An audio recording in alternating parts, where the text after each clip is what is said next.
अल्हम्दुलिल्लाहि रब्बिल आलमीन वस्सलातु वस्सलामु अला सय्यिदिल मुरसलीन अम्मा बाद फ़ाऊज़ु बिल्लाहि मिनश शैतानिर रजीम बिस्मिल्लाहिर रहमानिर रहीम।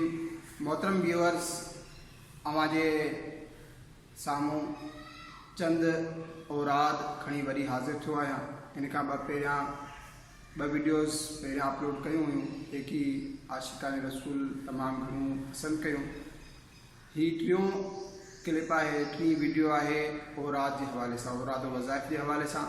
अवां हिनखे पाण बि ॿुधो, ॿियनि दोस्तनि ताईं बि पहुचायो, शेयर कयो ख़ूब ऐं हिनखे आम कयो। अल्लाह तबारक व तआला अव्हांखे इन जूं बरकतूं अता फ़रमाईंदो। पहिरियां दुरूद शरीफ़ जी फ़ज़ीलत ॿुधी था वठूं। सरकार मदीना सल्लल्लाहु तआला अलैहि वसल्लम जो फ़रमाने आलीशान आहे, मूं ते दुरूद शरीफ़ पढ़ो, अल्लाह ताला तव्हां ते रहमत मोकिलींदो। सल्लू अलल हबीब सल्लल्लाहु तआला अला मुहम्मद सल्लल्लाहु तआला अलैहि वसल्लम। अॼु इंशाअल्लाह 9 औराद अव्हांजे साम्हूं पेश कयां थो। तवज्जो सां ॿुधिजो। अल्लाह तबारक व तआला असांखे इन जो फैज़ान अता फ़रमाए। भवाइते ख्वाबनि खां निजात। या मुतकब्बिर, एक ही बेरा अव्वल ऐं आख़िर हिकु भेरो दुरूद शरीफ़ सुम्हण महिल पढ़ी वठंदा त इंशाअल्लाह अज़्ज़ वजल भवाइता ख्वाब कोन ईंदा। हाणे कंहिंखे को जानवर चक हणे या को डंग लगी वञे त उन जे लाइ अमल आहे। ही आयत करीमा हर जानवर जे चक या डंग लाइ अक्सीर आहे। 11 भेरा पढ़ी करे डंगियल जाइ ते दम कजे। उहा ही आयत आहे, अम अबरमु अमरन फ़इन्ना मुबरिमून। टियों विर्द ही आहे, खूनी ऐं बादी बवासीर जे ख़ात्मे जे लाइ। हर क़िस्म जे खूनी या बादी बवासीर जे लाइ 2 रकातूं नमाज़ पढ़ो। पहिरीं रकात में अलहम्द शरीफ़ खां पोइ सूरह अलम नशरह, ॿी रकात में सूरह फ़ील ऐं सलाम वराइण खां पोइ 70 भेरा ही पढ़ो, अस्तग़फ़िरुल्लाह रब्बी मिन कुल्लि ज़म्बिन व अतूबु इलैहि सुब्हानल्लाहि व बिहम्दिही। कुछ ॾींहं ईअं कजे, इंशाअल्लाह अज़्ज़ वजल बवासीर जो ख़ात्मो थी वेंदो। चौथो विर्द आहे फालिज याने अधरंगे ऐं लकवो याने वात ऐं चेहरो फिरी वञण जी बीमारी आहे, उनखे लकवा चइबो आहे। सूरह ज़िलज़ाल स्टील जे थांव ते लिखी, याने लोह जे को बि लोही थांव हुजे उन ते लिखी धोई प्यारी वञे। कहिड़ी सूरत? सूरह ज़िलज़ाल। ॿी जी तरकीब बि आहे, उहा ही आहे त सूरह ज़िलज़ाल लोह जे थांव ते लिखी करे ॾियो जो मरीज़ उन ते ॾिसे, इंशाअल्लाह अज़्ज़ वजल खेस सेहत मिलंदी। 5 विर्द आहे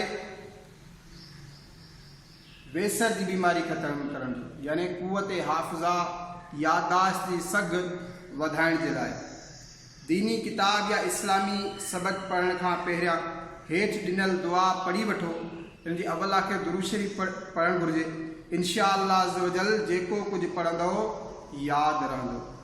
उहा दुआ ही आहे, अल्लाहुम्मा अफ़्तह अलैना हिकमतक वंशुर अलैना रहमतक या ज़ल जलाली वल इकराम।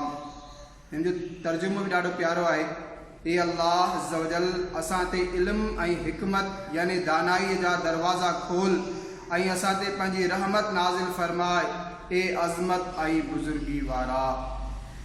ज़हन खोलण जे लाइ हर रोज़ सबक खां पहिरियां 41 भेरा पढ़ी करे सबक शुरू करणु घुरिजे। उहा ही आहे दुआ,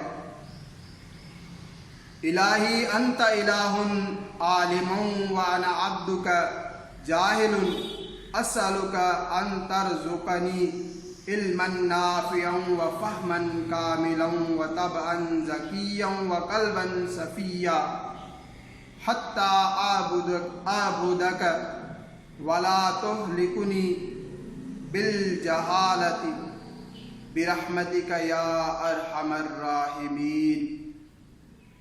सतों विर्द ही आहे सूरह बय्यिना पढ़ी करे बरसो यरकान यानी कोड़ ऐं साई वारे ते दम करियो ऐं लिखी करे ॻिचीअ में विझो।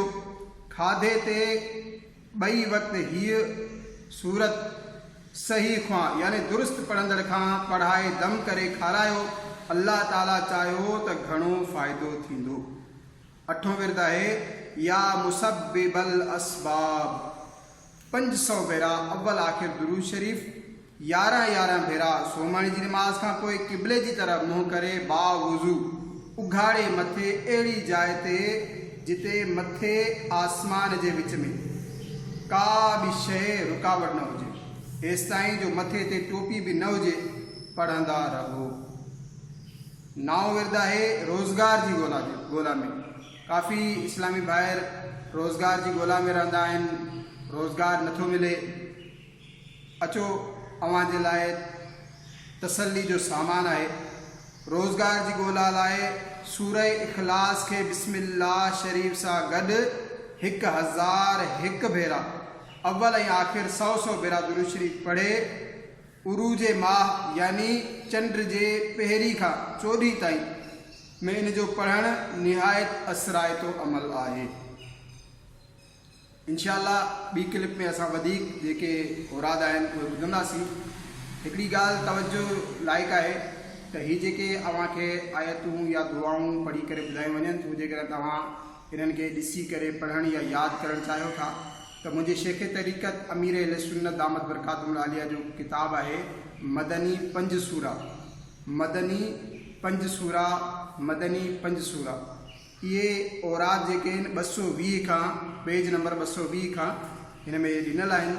अव्हां इहो किताबु हासिलु करियो, उन तां ॾिसी करे इहे दुआऊं यादि करियो। इंशाअल्लाह अज़्ज़ व जल अव्हांखे इन जो फैज़ान ज़रूरु मिलंदो। सल्लू अलल हबीब सल्लल्लाहु तआला अला मुहम्मद सल्लल्लाहु तआला अलैहि वसल्लम। जिन दोस्तनि अञा ताईं असांजो यूट्यूब जो चैनल जेको फ़िक्रे दावत इस्लामी जे नाले सां आहे ऐं फेसबुक जो पेज उहो बि साॻिए नाले सां आहे, अव्हां इनखे सर्च कयो, ॻोल्हियो, लाइक कयो, वॉच कयो, सब्सक्राइब कयो ऐं ॿियनि दोस्तनि ताईं आम कयो। इंशाअल्लाह इन जूं बरकतूं अव्हां पाण ॾिसंदा। सल्लू अलल हबीब सल्लल्लाहु तआला अला मुहम्मद सल्लल्लाहु तआला अलैहि वसल्लम।